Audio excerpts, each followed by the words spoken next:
KP classes dedicated to excellence. Hello all the CUET students.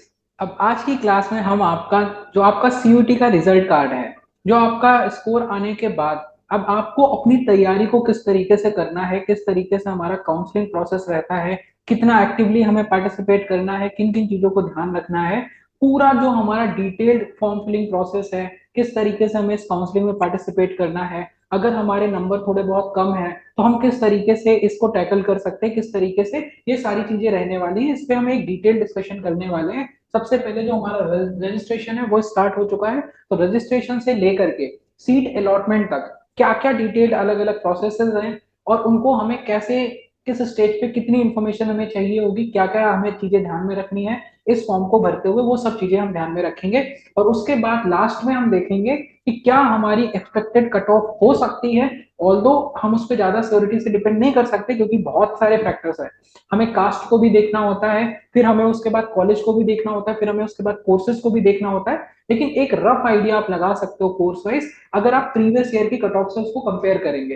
लेकिन previous year की जब हम कट ऑफ की बात करते हैं तो आप उससे एक बेटर कंपैरिजन करके आप अपने कोर्सेज के अकॉर्डिंग उसको चेक कर सकते हैं। लेकिन फिर भी हम ट्राई करेंगे कि अगर आप ऑफ कैंपस के कॉलेजेस को देखना चाहते हैं, अगर आप साउथ कैंपस के कॉलेजेस को टारगेट कर रहे हैं, अगर आप नॉर्थ कैंपस के कॉलेजेस को टारगेट कर रहे हैं, तो उसके लिए हमारा क्या प्रोसेस रहता है, किस तरीके से हमारा एडमिशन होता है। तो सबसे पहले अब आपका जो रिजल्ट है वो आ चुका है, आपको अपना परसेंटाइल पता है। ऑल्दो ये कुछ लोगों के बहुत सारे ऐसे स्टूडेंट थे जिनके हमें मैसेज रिसीव हुए, जिन्होंने जिन्होंने जो पेपर दिया उनके नंबर ज्यादा आए थे, कम हो गए, कुछ के कम आए थे, ज्यादा हो गए। वो सब नॉर्मलाइजेशन का जो प्रोसेस हुआ उस पर आई थिंक आप लोगों को ऑलरेडी बहुत सारी नॉलेज होगी। तो हमारा जो फाइनल स्कोर कार्ड है वो हमारे हाथ में आ चुका है। अब हमें क्या करना है, हमारे पास जो भी हमारे पास नंबर है, जो भी हमारा स्कोर कार्ड है, उसको लेकर के अब सबसे पहले हमें रजिस्ट्रेशन करना है। अगर आप रजिस्ट्रेशन करने के लिए जाते हो तो ये आपका एक, ये हम ये कह सकते हैं जैसे मान लो अलग अलग जितने भी कॉलेजेस हैं जो इसमें पार्टिसिपेट कर रहे हैं उनके लिए आपको अलग अलग ये रजिस्ट्रेशन करना पड़ेगा। इसके लिए एक यूनिफॉर्म प्रोसेस नहीं है। तो जब आप ये रजिस्ट्रेशन करेंगे तो आप ये समर्थ पोर्टल पर जाकर के ये आप रजिस्ट्रेशन कर सकते हो। और रजिस्ट्रेशन के टाइम पे जब आप ये रजिस्ट्रेशन कर रहे होंगे, कुछ बेसिक डिटेल्स हैं जो आपको चाहिए होंगी। और बहुत सारे ऐसे स्टूडेंट्स थे जिनकी फॉर्म फिलिंग के टाइम पे कुछ गलतियां हो गई थी, कुछ मिस्टेक हो गई थी। तो क्या उसमें ये प्रोसेस में हमारे पास करेक्शन का ऑप्शन है? द आंसर इज यस, कि हमारे पास इसमें करेक्शन का ऑप्शन है। लेकिन क्या करेक्शन हम कर सकते हैं, क्या करेक्शन हम नहीं कर सकते, उसको हम देखेंगे, उसको हम सीखेंगे, उसको हम समझेंगे। अब देखो, जब हम बात करते हैं आपको अपना वैलिड ईमेल आईडी इसमें रखना है, फोन नंबर आपको देना है, एड्रेस आपको अपडेट करना है, scan copies of your photograph, signature, 10th 12th की मार्कशीट, और उसके बाद आपका फोटो आईडी प्रूफ, ये आपको चाहिए होगा इस काउंसलिंग प्रोसेस में पार्टिसिपेट करने के लिए। मतलब ये सारी डिटेल्स हैं जो आपको रजिस्ट्रेशन के टाइम पे चाहिए होंगी। लेकिन जैसे मान लो अगर आपका आपका कुछ चीजें ऐसी हैं किनमें आप चेंजेस नहीं कर सकते, जैसे मान लो आपका ईमेल आईडी है, you can not change that अगर उसमें कोई गलती हुई है, क्योंकि जब आप रजिस्ट्रेशन करने जाओगे उसका जो ओटीपी है वो भी आपके ईमेल आईडी पे आएगा। ऑल्दो आपके पास जो अल्टरनेट ऑप्शन होते हैं, जैसे फोन नंबर, आप अपना फोन नंबर चेंज नहीं कर सकते, लेकिन जो अल्टरनेट फोन नंबर है वो आप चेंज कर सकते हो। जैसे जो आपका एड्रेस है, आपका जो परमानेंट एड्रेस है वो आप चेंज नहीं कर सकते, लेकिन जो दूसरा एड्रेस है उसको आप चेंज कर सकते हो। तो ये है, ये वाली वो चीजें हैं जिन पे आप बिल्कुल भी चेंजेस नहीं कर सकते। उसके बाद अगर मान लो आपकी सिग्नेचर, आप अगेन सिग्नेचर आप कैसे चेंज कर सकते हो, सिग्नेचर भी आप चेंज नहीं कर सकते।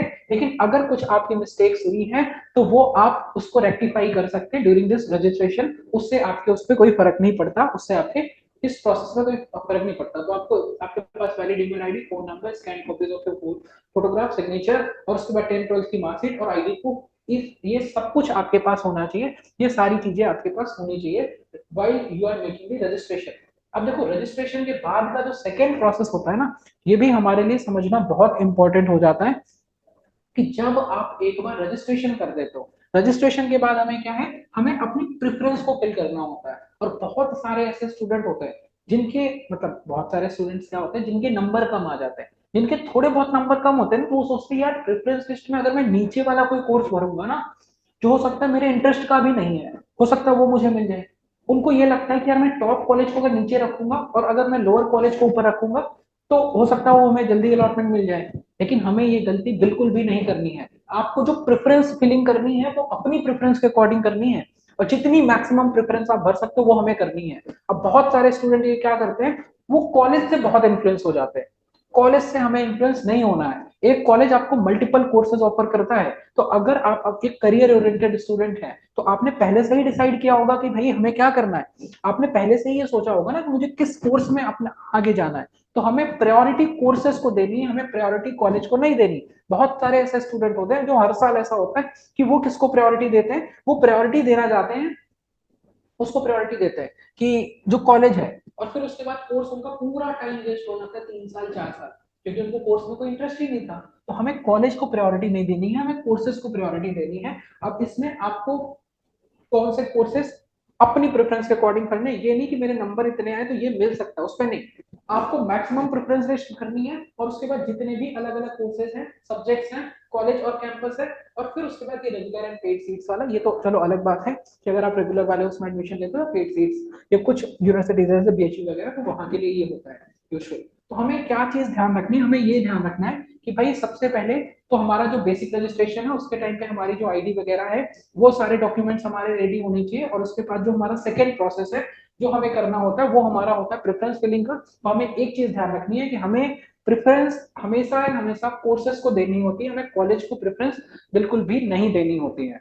तो पहले तो आपको अपने कोर्सेज को प्रेफरेंस देनी है, फिर उसके बाद सब्जेक्ट, कॉलेज, और उसके बाद इररिस्पेक्टिव ऑफ कि आपके कितने नंबर आए, इररिस्पेक्टिव ऑफ कि आपका क्या स्कोर कार्ड है, हमें अपनी प्रेफरेंस को अपने अकॉर्डिंग फिल करना है। This is the second part. अब उसके बाद देखो दो सिनेरियोज आते हैं। जब आपका सीट अलॉटमेंट होता है तो या तो आपको सीट पहले ही, पहला राउंड होगा, पहले ही राउंड में आपको क्या होगा, या तो सीट अलॉट हो जाएगी या तो सीट अलॉट नहीं होगी। दो कंडीशन हो सकती है, या तो सीट अलॉटमेंट होगा या सीट अलॉटमेंट नहीं होगा। तो अगर मान लो सीट अलॉट होती है, यहाँ पर भी दो चीजें आएंगी। हो सकता है जो सीट आपको अलॉट होती है एज पर योर प्रेफरेंस, जो प्रेफरेंस आपने फिल किया था उसके अकॉर्डिंग हो सकता है कि आपको एक सीट अलॉट हो जाए, और हो सकता है जो प्रेफरेंस आपने भरा था पहले राउंड की कट ऑफ में आपको सीट अलॉट ना हो। तो अगर सीट अलॉट नहीं होती तो उसकी कोई बात नहीं है। लेकिन अगर पहले राउंड में आपको सीट अलॉट हो जाती है तो दो केसेस बनेंगे कि जो सीट आपको अलॉट हुई वो आप उसमें उस कोर्स में आगे जाना चाहते हो, उस कॉलेज में आप जाना चाहते हो। या दूसरा हो सकता है जो सीट आपको अलॉट हुई आप उसमें रुकना ही नहीं चाहते, तो उसके लिए हमें क्या करना है, आप उसको एक्सेप्ट करना चाहते हो या आप उसको एक्सेप्ट नहीं करना चाहते। तो यहाँ पे भी दो ऑप्शन आपके पास होते हैं। जैसे मान लो अगर हम सीट एलोकेशन की बात करते हैं, सीट आपको एलोकेट हो भी जाती है तो हमें क्या करना है, सबसे पहले तो हमें सीट को एक्सेप्ट करना है, भाई जो एलोकेशन हुआ है उसको हमें एक्सेप्ट करना है। फिर उसके बाद आपका डॉक्यूमेंट वेरिफिकेशन का सेकंड स्टेप होता है। जितने भी डॉक्यूमेंट्स अभी हमने पहले स्टेज में किए थे ना, जिसमें आपका डेट ऑफ बर्थ हो गया, ईमेल आईडी हो गया, 10th की मार्कशीट हो गई, ये सारे डॉक्यूमेंट्स हमें वेरीफाई कराने हैं। और उसके बाद फीस पेमेंट करना मैंडेटरी होता है, हमें फीस पेमेंट 100% करना है।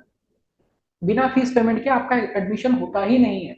तो जब तक आप फीस पेमेंट नहीं करते, चाहे आपने उसको एक्सेप्ट कर लिया, चाहे आपने डॉक्यूमेंट वेरिफिकेशन कर लिया हो, जब तक फीस पेमेंट नहीं होगी तब तक एडमिशन को कंफर्म नहीं माना जाता। और उसके बाद जैसे ही आप फीस पेमेंट करते हो आपका एडमिशन कंफर्म हो जाता है। उसके बाद आपके पास ऑप्शन होता है फ्रीज करने का या अपग्रेड करने का।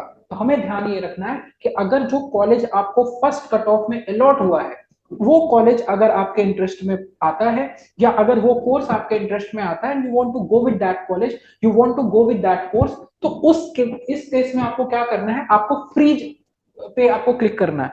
और दूसरा केस क्या है, जो कॉलेज आपको आपकी प्रेफरेंस लिस्ट के अकॉर्डिंग फर्स्ट कट ऑफ में आपको अलॉट होता है, आप चाहते हो कि नहीं नहीं मुझे तो इसमें एडमिशन नहीं लेना, ये तो मैंने ऐसे ही भर दिया था कि अगर कुछ नहीं मिलेगा तो ये कर लेंगे, तो उस केस में भी आपको उसको एक्सेप्ट करना है। ऐसा नहीं उसको वहां पे रिजेक्ट कर दिया और फिर सेकंड राउंड के लिए वेट कर रहे हैं। तो हमें क्या करना है, सेकंड, चाहे आपको वो पसंद हो या चाहे वो आपको ना पसंद हो, आपको उसको एक्सेप्ट 100% करना है।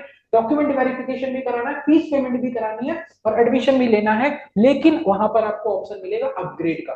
तो जब आप ये ऑप्शन सेलेक्ट करते हो अपग्रेड वाला, ये कैसे होगा क्या होगा, ये वेबसाइट वाला वीडियो जब एक बार क्लैरिटी आती है सीयूटी की साइड से, we will make an another video on that. तो उससे पहले हमें समझना क्या है, उससे पहले हमें ये समझना है कि आपके पास अपग्रेड का ऑप्शन आता है। इसीलिए जब हम डिटेल्स की बात कर रहे थे ना, ये वाली जब डिटेल्स की बात कर रहे थे जो आपके पास होनी चाहिए, इसमें एक चीज आपको ध्यान रखनी है, यहाँ पर आपको अपनी बैंक डिटेल्स भी देनी होती है। बैंक डिटेल्स क्यों देनी होती है, क्योंकि यहाँ पर आपका क्या है, जो अगर आप एडमिशन आप अपग्रेड करोगे तो जो पैसा आपने पेमेंट किया है वो आपको रिफंड आता है, उस पैसे का रिफंड उस बैंक अकाउंट में आएगा जिस बैंक अकाउंट को आप फिल करते हो। तो एक चीज हमें ध्यान रखनी है, सारे डॉक्यूमेंट, सारी बैंक डिटेल्स वगैरह ये हमें सही तरीके से फिल करनी है। तो फीस पेमेंट के लिए आपको ज्यादा नहीं सोचना, बहुत सारी चीजें हैं, बहुत सारे ऐसे कॉलेज हैं तो 3 से 4 महीने भी लगाते हैं फी वापस करने में, ड्यू में 7 to 14 डेज में जो फीस है वो आपकी रिफंड हो जाती है। तो अगर आप अपग्रेड के ऑप्शन के साथ जाते हो तो होता क्या है अपग्रेड के ऑप्शन के साथ, कि अगर आपको वो सीट पसंद आ गई, मतलब आपने आपने अपग्रेड किया, सेकंड राउंड की कट ऑफ आती है, आपको दूसरी सीट अलॉट हो गई, तो जब आपको बेटर प्रेफरेंस वाली सीट एलोकेट हो जाएगी तो ये वाली सीट आपकी नहीं रहेगी। लेकिन अगर सेकंड कट ऑफ में आपको बेटर प्रेफरेंस में आपको कॉलेज नहीं मिलता तो आपका जो ये एडमिशन है ये तो आपका रहेगा, ये आपका कंफर्म रहेगा। तो इसलिए हमें ये गलती बिल्कुल नहीं करनी कि हमें कि पहला कॉलेज मिला कि सेकंड राउंड में देख लेंगे, अभी तो एग्जिट करते हैं, ऐसा नहीं करना है। हमें पहले ही कट ऑफ में जो भी हमें अलॉटमेंट होता है हमें उसको एक्सेप्ट करना है और उसको अपग्रेड पे डालना है। अपग्रेड आप करोगे तो अगर आपका एलोकेशन हो गया सेकंड राउंड में तो आपको इसमें नहीं आना, अगर नहीं हुआ तो हमें इस पे वापस आना पड़ेगा। तो ये एक पूरा उसका एलोकेशन, सीट एलोकेशन का प्रोसेस होता है।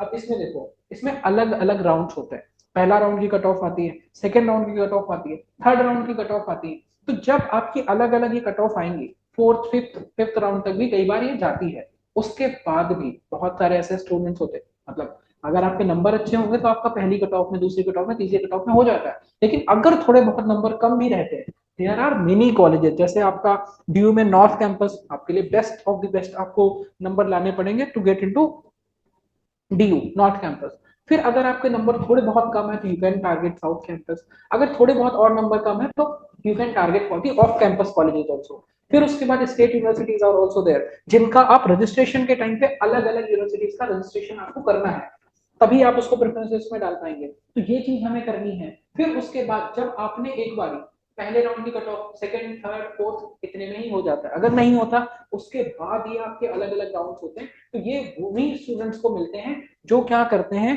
जो बहुत अवेयर होते हैं, जो इन चीजों में ना बहुत एक्टिवली पार्टिसिपेट करते हैं, तभी जाकर के ऐसा होता है। तो कई बार ऐसा होता है कि आपका कॉलेज स्टार्ट हो जाता है, आपकी क्लासेस हो जाती हैं, 2 महीने हो जाते हैं, उसके बाद भी कुछ नए बच्चे आपको दिखेंगे एडमिशन लेते हुए। तो वो किसके थ्रू होता है, क्योंकि बहुत जब पहले दूसरे तीसरे कट ऑफ के बाद भी बहुत सारे बच्चे अपग्रेड कर जाते हैं ना, तो जो सीट वैकेंट होती है वो spot round, mock up round, mid entry, इनके थ्रू ये जो सीट है वो एलोकेट हो जाती है। लेकिन अगर मान लो इन सब में भी अगर एडमिशन नहीं होता तो फिर उसके बाद you can withdraw and whatever fees you have paid you will get the refund of the same. तो ये पूरा का पूरा हमारा प्रोसेस रहने वाला है।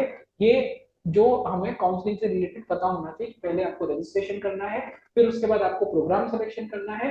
प्रायोरिटी जो हमें देनी है वो कोर्सेज को नहीं, हमें सब्जेक्ट को, कोर्सेज को प्रायोरिटी देनी है, कॉलेज को प्रायोरिटी नहीं देनी है।